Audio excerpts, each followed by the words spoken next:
Olá, mulher, seja muito bem-vinda no nosso canal. Eu sou a Maria Helena e hoje a gente vai falar sobre restauração, mas é de um jeito um pouquinho diferente, assim. Na verdade, primeiro eu quero saber se você sabe o que é restauração e por que que isso é tão importante, por que a gente precisa falar sobre isso.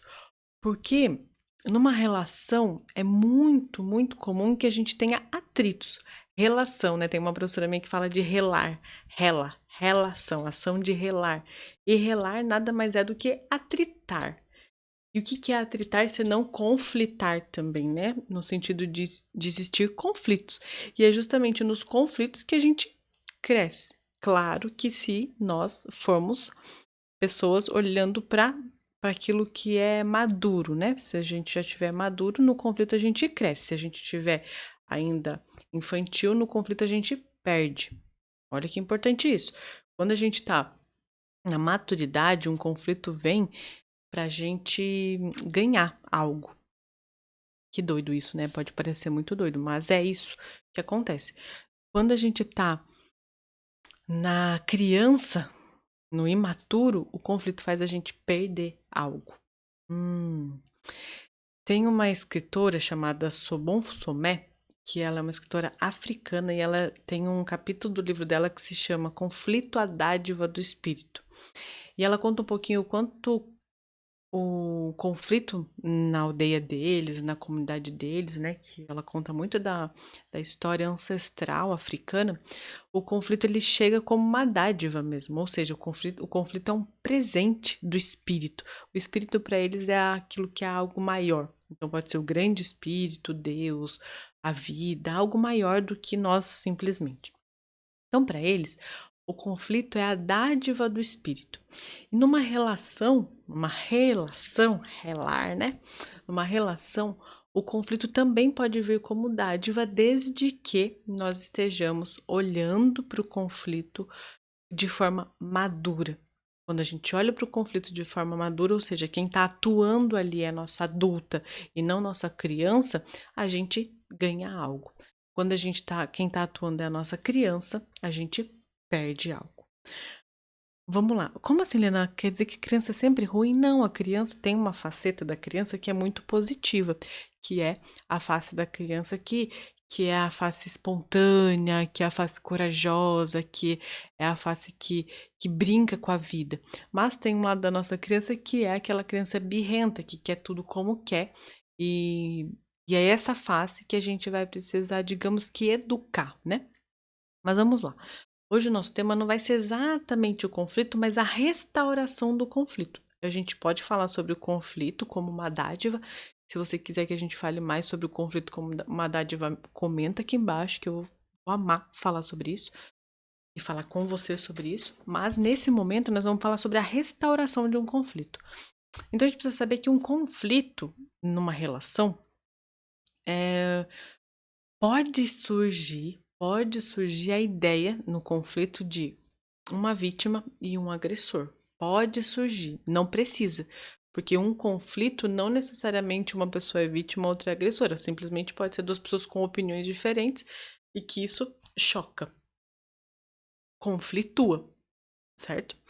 Quando a gente tem uma questão na nossa relação, homem e mulher, nossa relação ali de casal, quando a gente tem um conflito ali e a gente se sente vítima do outro, ou seja, a gente vê o outro como agressor, e não falo aqui agressor físico, mas pode ser que a gente sentiu mesmo a nossa dignidade ferida.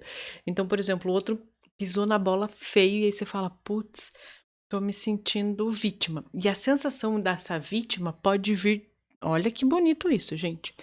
A vítima, ela pode ser expressa em várias formas. Primeiro, a gente reconhece, fui ferida, minha dignidade foi ferida. Quando eu entro num lugar de vítima desse ferimento, eu começo a dizer para o outro como ele deveria ter agido. E essa é a solução que não tem, gente, não tem ganho. Por que que isso é tão importante para mim? Por que que isso é tão importante falar sobre isso? Por que é tão importante para você saber disso? Porque você, se você entrar numa relação, quando você se casar, e se você quiser olhar para frente em direção àquilo que constrói, que cresce a relação de vocês, você tem que olhar para frente saindo desses lugares que te empurram para trás. Como assim, Helena? Ai, me deixa mais claro isso. Quando a gente tem um conflito, a tendência é que a gente já diga assim: não dá mais. Não dá mais, esse homem não dá, me machucou, não sou mulher de viver isso, não fui criada para viver isso, vou embora. Percebe? Que essa atitude faz o quê? É um não para essa vida que poderia seguir. Como que pode ser um sim para essa vida que pode seguir, ou seja, vocês como um casal olhar para frente, ir em direção à vida, ao sucesso, ao casamento feliz? Como isso pode mudar essa postura?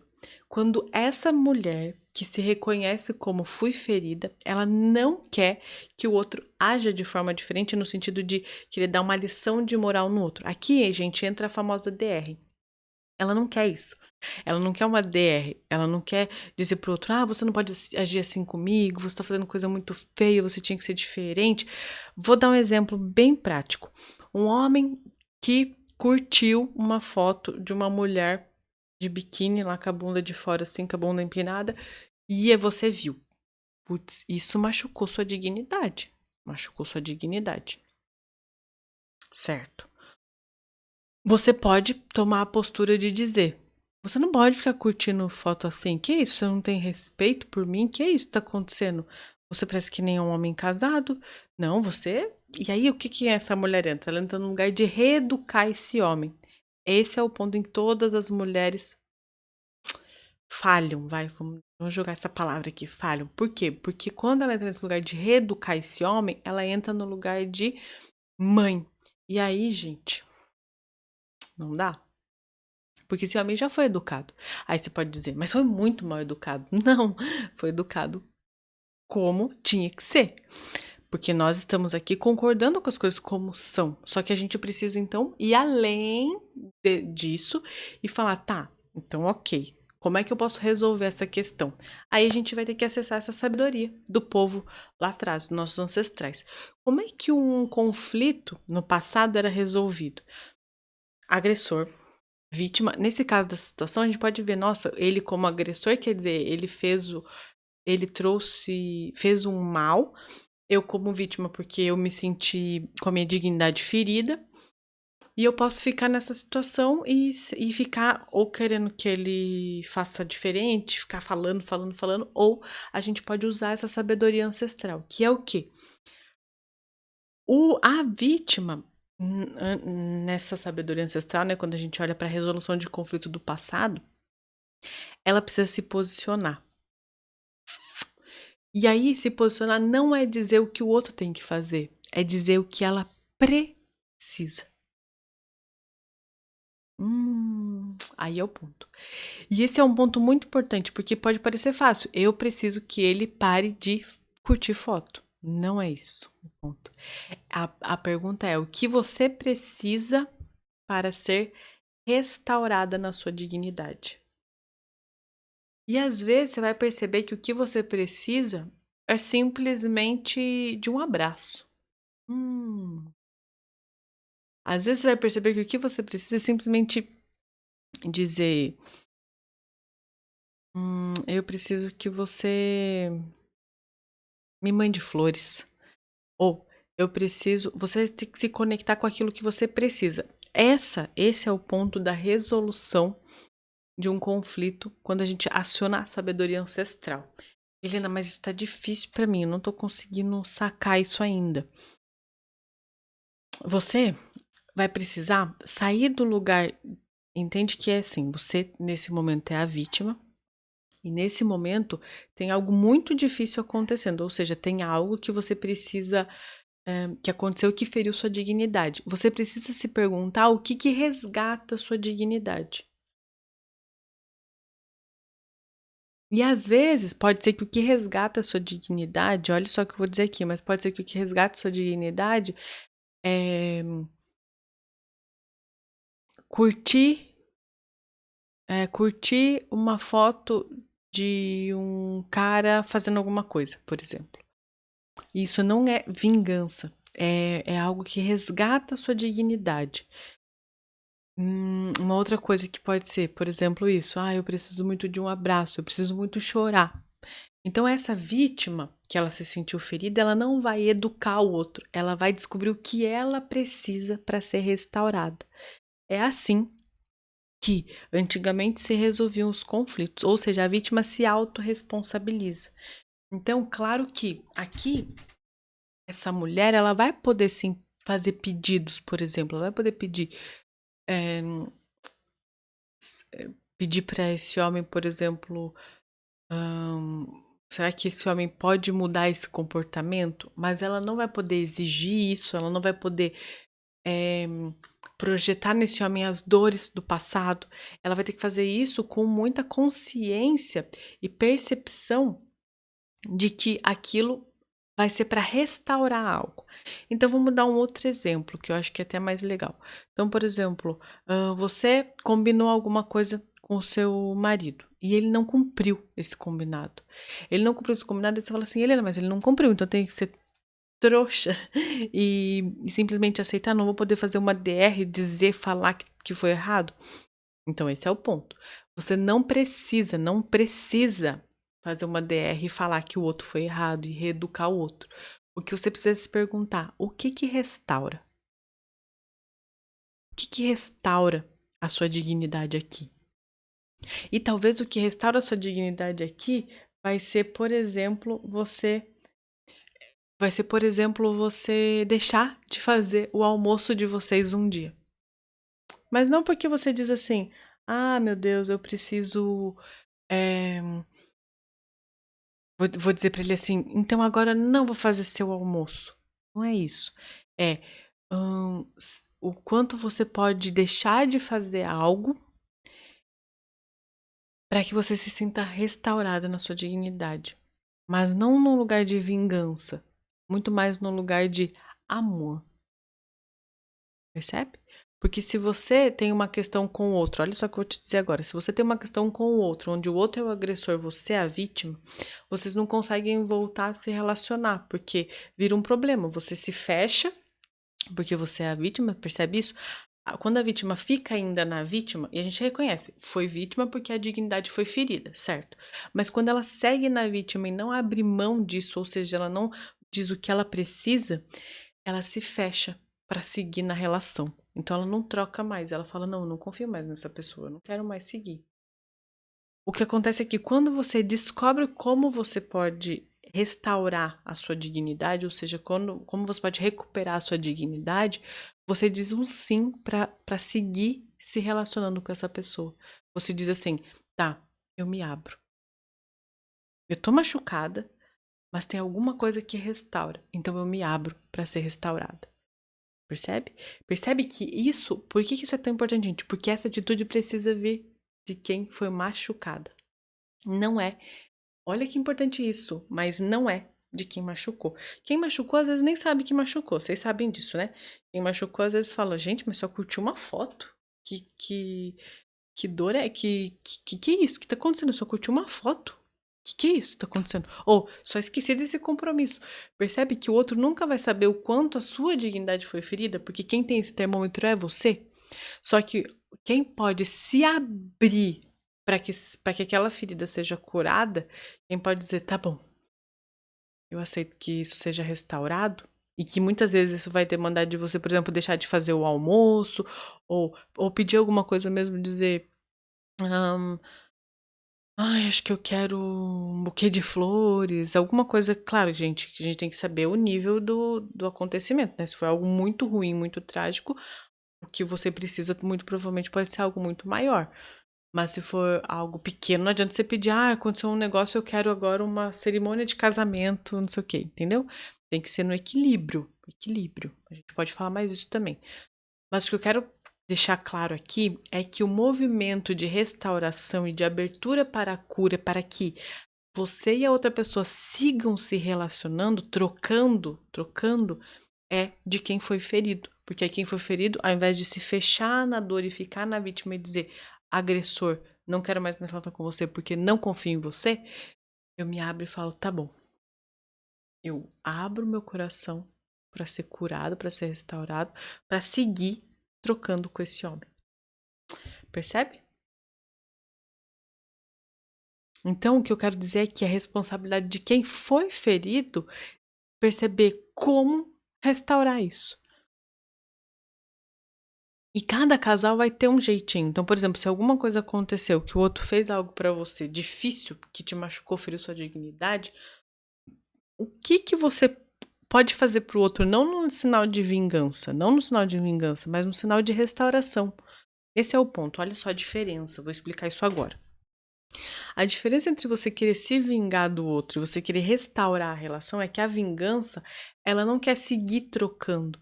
Eu me vingo, mas não porque eu quero seguir casado, eu me vingo porque eu quero que ele sinta o que eu senti. Eu quero ferir ele. A restauração, ela vem de um lugar de eu vou fazer isso porque isso me ajuda a restituir a minha dignidade. Ou seja, eu vou de repente deixar de fazer um almoço para me restituir minha dignidade, porque eu quero seguir trocando com esse homem. Percebe? Então eu sigo trocando. Eu, eu, resti eu restauro porque eu quero seguir trocando. Não porque eu quero ferir, machucar e fazer com que ele sinta o que eu senti. Não é isso. Eu faço porque eu quero seguir trocando. E não é vingança, porque a vingança tem esse olhar de machucar. Isso é restauração. E para restaurar, isso é importante, a vítima precisa se posicionar. Certo? Se ficou alguma dúvida, se você quer algum outro exemplo, se você quer. O que é importante aqui é que quando a vítima se posiciona, ela precisa sair da ingenuidade para se posicionar. Porque é quando ela abre mão de não precisar, percebe isso? Então, quando ela diz assim, não, eu não preciso de nada, não, pra restaurar isso. Ah, é, quando ela diz assim, eu te perdoo, não preciso de nada. Porque o que ela tá dizendo aqui? Ela tá dizendo que ela perdoa, quando ela vai perdoar só, sem pedir nada pra restaurar. Ela tá dizendo, eu perdoo e não preciso de nada pra igualar. Não, não preciso de nada, eu te perdoo. O problema é que aí, essa pessoa, ela ainda tá na ingenuidade. Ou seja, ela tá dizendo assim, eu sou melhor que você, eu não preciso de nada. Que você me dê nada. Por isso que o perdão aqui, numa relação de casal, pode parecer um pouco perigoso. Porque a mulher que perdoa, ela pode ficar com ar de superioridade. E aí isso é um grande problema, porque numa relação, homem e mulher são iguais. E se ela ficar com ar de superioridade, vai machucar muito mais do que curar. Mesmo com ar de superioridade ali no subconsciente, porque ela disse: eu perdoo, não preciso de nada aqui para você restaurar. Ah, você fez, eu te perdoo. Não, não preciso de nada para restaurar. Precisa sim. E quando você assume que precisa para ser restaurado, mesmo que seja, o que eu preciso. Ele nem precisa saber. Ele não precisa saber que você está restaurando. Mas às vezes o que eu preciso é deixar de fazer alguma coisa para ele. E assim minha dignidade já volta, eu já consigo restabelecer o amor e restabelecer a vida em casal. Muitas vezes ele nem precisa saber, gente. Mas você precisa reconhecer o que você precisa, porque dizer que não precisa é ficar no lugar de superior, dizer, eu te perdoo, eu perdoo todo mundo. Não, gente, não perdoa todo mundo. Se você foi ferida, você precisa ser restaurada. Isso é muito importante. E é importante numa relação de casal, porque se a mulher fica com essa sensação de superioridade na relação de casal, os dois não conseguem mais nem se relacionar. Percebe por que que é tão importante a restauração para que a troca consiga acontecer de novo?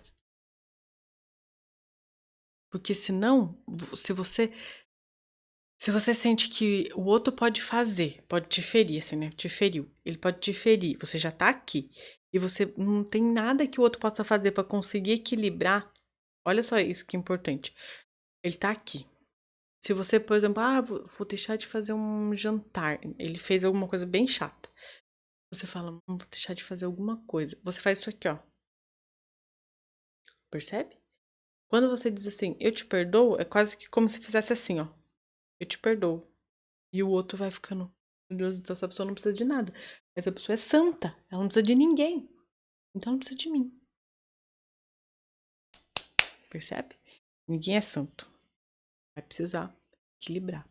Isso é um assunto muito profundo e eu quis trazer ele bem assim, com cuidado, porque a gente tá falando de restauração, de uma restauração constante, porque uma relação, gente, é restauração constante. Uma relação é atrito constante.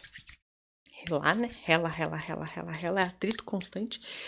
E do mesmo jeito que tem atrito constante, a gente tem que estar o tempo todo pronta para restaurar. Pronta para restaurar, que é pronta para dizer o que precisa.